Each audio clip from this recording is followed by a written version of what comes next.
विद्यार्थियों नमस्कार। आजकल जो एग्जाम का पैटर्न रहता है उस एग्जाम के पैटर्न में इंडिया जीके जहां पर आता है, अधिकांशतः क्या होता है, इतिहास, भूगोल, अर्थशास्त्र और पॉलिटिकल साइंस, और इसके अलावा थोड़ा बहुत स्टैटिक का हल्का फुल्का पोर्शन। यानी जहां तक भी देखे अपने ज्यादातर यही विषय रहते हैं।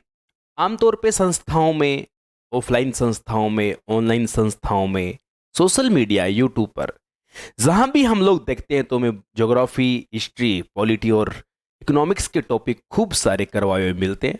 अथाह गुरुजनों ने, सैकड़ों टीचर्स ने करवा रखा है और संस्थानों में भी यही करवाया जाता है। लेकिन आजकल मैंने इन दिनों में यह भली भांति देखा है कि जब भी एग्जाम में क्वेश्चंस आते हैं तो वो क्वेश्चंस, बच्चा इस बात को क्लियर नहीं कर पाता है कि वो क्वेश्चन आया कहां से है। नहीं तो वो क्वेश्चन हिस्ट्री का लगता है और बालकों का एक सवाल होता है कि सर की क्वेश्चन हिस्ट्री से कवर नहीं हो पा रहा है, लग वो हिस्ट्री का रहा है। देखो, इतिहास के साथ साथ एक साथ में एक पोर्शन और भी कवर होता है। आमतौर पर जब भी हम कंपटीशन फाइट करते हैं तो भूगोल, इतिहास, राजनीतिक विज्ञान और आपका अर्थशास्त्र, यही आपके मुख्य मुख्य आपके सब्जेक्ट चलते हैं। लेकिन एक सब्जेक्ट और है, या तो आप उसे कह सकते हैं कि भारत की कला और संस्कृति कह दो, क्योंकि वो जीके बिल्कुल फिक्स है, स्थायी है। तो उस जीके को स्टैटिक कहने में हमें कोई दिक्कत नहीं है, कोई एतराज नहीं है। चलो थोड़ा सा आज सिलेबस मैं क्लियर करता हूं, ये क्लास कंटिन्यू करें उससे पहले मैं जो जो टॉपिक आजकल चर्चा में है, लगभग 22 ऐसे टॉपिक है जो मैंने भी लिस्ट तैयार की है। 22 टॉपिक जहां से क्वेश्चन पूछे जाते हैं, अब जिनको करवाया नहीं जाता है, और उन्हीं टॉपिक्स को हम टारगेट करके अब हम पढ़ेंगे। देखिए, सबसे पहले तो ये जानना है कि आजकल हम लोग पढ़ते क्या है, हमारे पाठ्यक्रम में, हमारे सिलेबस के अंदर क्या क्या दिया होता है। जो हमारे पास सिलेबस होता है, उस सिलेबस के अंदर हमारे को जो दिया जाता है, अधिकांशतः हम जो सब्जेक्ट पढ़ते हैं वो सब्जेक्ट एक तो आपका ज्योग्राफी सब्जेक्ट होता है, यानी कि आप भूगोल कह सकते हैं। दूसरा जो इंपॉर्टेंट हमारा सब्जेक्ट है वो हिस्ट्री सब्जेक्ट है, और तीसरा जो सब्जेक्ट है वो पॉलिटिकल साइंस सब्जेक्ट है, और तीसरा जो हमारा सब्जेक्ट है वो हमारा इकोनॉमिक्स सब्जेक्ट है। यानी 4 बड़े सब्जेक्ट है। इसके अलावा अब जो मैं नया सब्जेक्ट आपको बता रहा हूं, जो हालांकि कुछ करवाते भी हल्का फुल्का, यूपीएससी लेवल पर जब जाते हैं तो इस टॉपिक को हाईलाइट भी करते हैं और सब्जेक्ट को भी इसको हाईलाइट किया जाता है। लेकिन इस लेवल के क्वेश्चन जो है आजकल एसएससी, दिल्ली पुलिस जैसे एग्जाम में भी मार करने लग चुके हैं। तो आजकल जीके का जो लेवल है वो सब जगह, एसएससी में तो स्पेशल जीके का वेंटेज बढ़ा दिया गया, और तो बड़े शानदार वाला और गजब वाला जीके का लेवल है। तो अभी ये देखेंगे, ये जो अब मैं आपको बातें बताना जा रहा हूं, ये न केवल सेंट्रल गवर्नमेंट के एग्जाम, ये वरन आपके ग्रेड एग्जाम के लिए भी बहुत ज्यादा, जहां पर इंडिया जीके का नाम आता है और इंडिया जीके लगता है, ये उस जगह पर आपके लिए वैल्यूएबल है। चाहे आप राजस्थान सरकार की कर रहे हैं या किसी अन्य की आप तैयारी कर रहे हैं, कि भारत के किसी भी राज्य में आप तैयारी कर रहे हैं, तो आपके लिए ये क्लास आपके लिए बड़ी इंपॉर्टेंट होने वाली है। यानी आज हम लोग देखने वाले एक विषय वो हमारा है art and culture. Art and culture बोल दो, चाहे तो आप इसे स्टैटिक बोल दो, एक ही बात है, क्योंकि ये बदलने वाला नहीं है, ये फिक्स है, इसमें कुछ भी बदलने वाला नहीं है। देखो आजकल क्या टॉपिक्स है जिनसे क्वेश्चंस पूछे जाते हैं, और बहुत ही शानदार क्वेश्चन आपके आने वाले समय में गजब वाले क्वेश्चन बनने वाले हैं। जैसे आपके लिए एक मोस्ट टॉपिक है, जैसे कि हमारे भारत की वास्तुकला। हमारे भारत की वास्तुकला गजब का टॉपिक है। वास्तुकला बहुत ही शानदार टॉपिक है। सबसे पहले जब भी लेसन को स्टार्ट करना होगा, सब्जेक्ट को स्टार्ट करना होगा, हमें एक तो हमारी सिविलाइजेशन में और एक हमारे कल्चर में डिफरेंस पता होना चाहिए कि हमारी संस्कृति और सभ्यता में क्या मेजर डिफरेंस है। यह आपके सिविल लेवल पर जब आप जाते हो तो आपको संस्कृति और सभ्यता में विभिन्न अंतर है, विभिन्न कोटेशंस आती है, यह हमें पता होना चाहिए। इसके अलावा आप हिस्ट्री जब पढ़ते हैं तो हल्का फुल्का आप गुप्त वंश में जब पढ़ते हैं तो आप गुप्त वंश की चंद्रगुप्त सेकंड जैसे शासकों को पढ़ते हैं, तो उस समय आप पढ़ते हैं कि मंदिर की शैलियों को इत्यादि आप पढ़ते हैं। लेकिन स्पेशल हमारे एक टॉपिक बनेगा जो बड़ा ही अपना इंपोर्टेड वजूद रखता है, जिसे आप कह सकते हैं भारतीय मूर्तिकला। जिसे आप क्या बोलेंगे, इसे आप भारतीय मूर्तिकला बोलेंगे। हमारी आर्ट्स हैं जितनी भी प्राचीन भारत से लेकर आप स्टोनेज से स्टार्ट हो जाए और स्टोनेज से लेकर आज तक मूर्तिकला का सिंधु काल में कैसा था, वैदिक एज में कैसा था, महाजनपद में कैसा था, मौर्य डायनेस्टी के टाइम में किस प्रकार से लोग मूर्ति कला करते थे और गुप्त काल में कैसे करते थे, राजपूत काल में सल्तनत जब चली थी उस समय और मुगल डायनेस्टी के टाइम में और ब्रिटिश टाइम के अंदर किस प्रकार से मूर्ति कला का कार्यकाल और दौर चलता था। ठीक है, इसके बाद में हमारी पेंटिंग्स की बात करते हैं। हमारे भारत में भारतीय चित्रकला के बारे में बात करेंगे, इंडियन पेंटिंग के बारे में बात करेंगे, चित्रकला।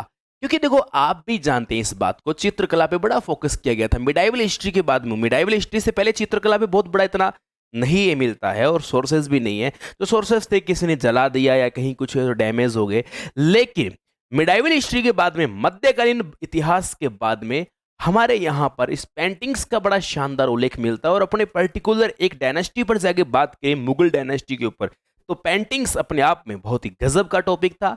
जहांगीर जैसे शासक जो आए थे वो बहुत ज्यादा तो कुशल प्रशासक या शासक नहीं थे, लेकिन उन शासकों ने पेंटिंग्स पे बड़ा गौर की थी और पेंटिंग्स पे बड़ा बल दिया था। और जहांगीर के शासनकाल को आज भी मुगल कला का, चित्रकला में स्वर्ण काल, गोल्डन टाइम कहा जाता है। एक जमाना ऐसा भी आया था, यदि एशियंट हिस्ट्री की बात करें तो हमें हस्तशिल्प पे जाना चाहिए। हस्तशिल्प जो है हमारी हैंडक्राफ्ट आर्ट जो है उसके ऊपर बात कर रहा है ये। हस्तशिल्प के साथ साथ में आपको यहाँ पर जो हमारा ट्रेडिशनल जो कपड़े जो पहने जाते हैं, हमारी वेशभूषा के ऊपर बात की जाती है, तो वेशभूषा के ऊपर भी आपको पता होना चाहिए। ये हमारे इंडिया के जो मैनी कल्चर्स इंडिया में पाई जाती है, उस कल्चर के ऊपर कैसे कैसे एरिया में अलग अलग जोन्स पाए जाते हैं, अलग अलग तरीके से अलग अलग स्टेट्स हैं, उनमें कैसे कैसे किस किस तरह के लोग अलग अलग कपड़े पहनते हैं और सबके अपना अपना कल्चर है, तो उसको देखना है। बहुत ज्यादा स्तर पर हर बार कोई ना कोई एक क्वेश्चन जो आजकल list first to second match करने वाला होता है, हमारी नृत्य कला, यानी यहाँ डांसिंग आर्ट के बारे में क्वेश्चन आता है, शास्त्रीय नृत्य पे क्वेश्चन आता है, कॉमर्शियल डांसेस आते हैं, इसके अलावा मनोरंजन के आधार पर नृत्य किए जाते हैं। एक प्रकार से हमारी नृत्यों की एक गजब की परंपरा रही है। म्यूजिकल लाइफ के बारे में बड़ा पूछा जाता है, भारतीय संगीत कला के बारे में पूछा जाते हैं, इसमें म्यूजिकल इंस्ट्रूमेंट्स को लिया जाता है। और संगीत अपने आप में एक बहुत गहरा विषय है। संगीत अलग अलग घराने हुए हैं संगीत के अंदर, ये भी बड़ा शानदार टॉपिक अपना अस्तित्व रखता है। ठीक है, और इसके बाद में जैसे अलग अलग दरबार के अंदर अलग अलग तरीके से नृत्य की परफॉर्मेंस की जाती थी, नृत्यों के साथ साथ में और भी बहुत सारे मनोरंजन के उनके पास साधन होते थे, और उसके लिए एक वर्ड यूज किया जाता है, उसको रंगमंच बोला जाता है। गांव में भी प्राचीन समय में, आजकल सोशल मीडिया है, तो पहले का सोशल मीडिया था नहीं, तो सोशल मीडिया पहले अलग टाइप का था, और गांव के अंदर मनोरंजन के लिए सबसे बड़ा जो साधन अपनाया जाता था वो रंगमंच कला हुआ करती थी। तो इस तरह के कुछ संसाधन लिए जाते थे।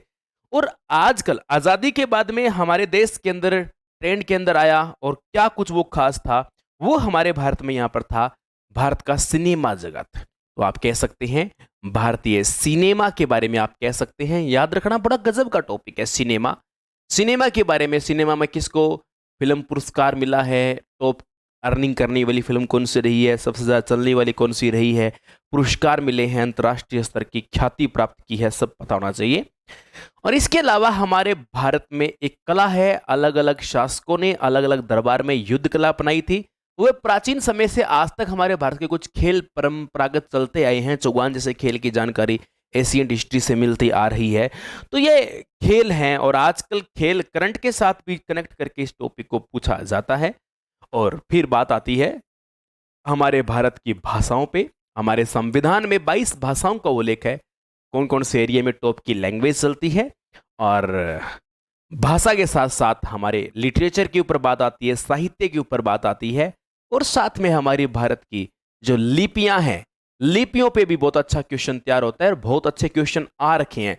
यानी ये जो पोर्शन आप देख रहे हैं, इस पे सबसे ज्यादा आज तक, मतलब इन लास्ट 5 ईयर का आप देखो तो उसमें लगभग 25 प्लस क्वेश्चंस जो आ रखे हैं इंडिया के गवर्नमेंट एग्जाम के अंदर, तो उनमें इस टॉपिक से सबसे ज्यादा क्वेश्चन कवर हो रखे हैं। 25 प्लस क्वेश्चंस जो आपके इस टॉपिक से कवर हो रखे हैं, बड़ा ही गजब का है ये।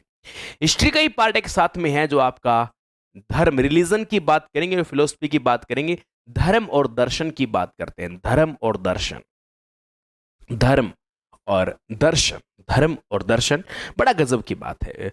और इसके बाद में हमारे इंडिया के अंदर लिटरेसी, भारत में शिक्षा, भारत में शिक्षा, लिटरेसी की बात करते हैं। देखो, प्राचीन भारत से आज भारत में अफवाह फैला रखी है लोगों ने कि अंग्रेज वो लोग आए तो हमारा भला हुआ और हमारे पास में इस मॉडर्न एजुकेशन जो आई है।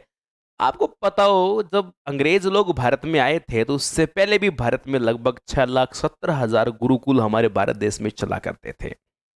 वो तो हमारा दुर्भाग्य रहा है कि बहुत सारे विदेशी लोग आए, उन्होंने हमारी यूनिवर्सिटी, जो दुनिया की पहली यूनिवर्सिटी है वो भारत में हुई है, जला दिया गया था बहुत बुरी तरह से। 2-2 महीनों तक आग जलती रही थी।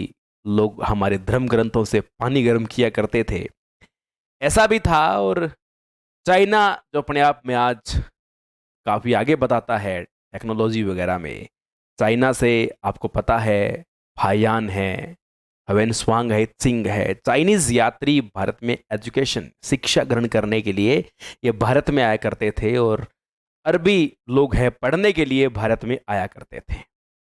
ये कुछ वो टॉपिक है जो स्थायी है, फिक्स है।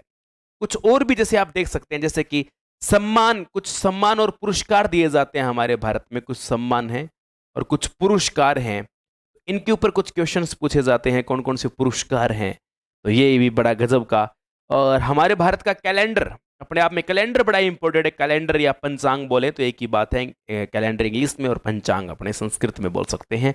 कुछ भारत के संस्थान पूछे जाते हैं और यूनेस्को के अंदर क्या क्या भारत के अंदर शामिल, भारत की धरोहर को शामिल किया गया है। यूनेस्को की सूची है, अलग अलग कई प्रकार की सूचियां हैं जो विश्व स्तर पर, जो वर्ल्ड हेरिटेज लिस्ट है उसके अंदर क्या शामिल है, ये चीज़ें, ये सब टॉपिक हम लोग पढ़ेंगे। ये स्टैटिक होता है एक प्रकार से। तो ये वो तथ्य आजकल बन चुके हैं जिसे न पढ़ा जाए तो वास्तव में इतना गंभीर विषय अपने आप में है कि हमें इनको पढ़ना जरूरी हो चुका है आज के टाइम में। एक हमारी फर्स्ट रिक्वायरमेंट हो चुकी है, इन्हें पढ़ना ही पड़ेगा। आप चाहे 3rd ग्रेड से लेकर 1st ग्रेड, आप कोई से भी ग्रेड में, कोई से भी सेक्टर में आप इंडिया जीके जहां पर आपका लगता है वहां पर आपको ये कंपलसरी पढ़ना ही होगा। ठीक है साथियों, फिर मिलता हूं नए टॉपिक के अंदर। जय हिंद, जय भारत।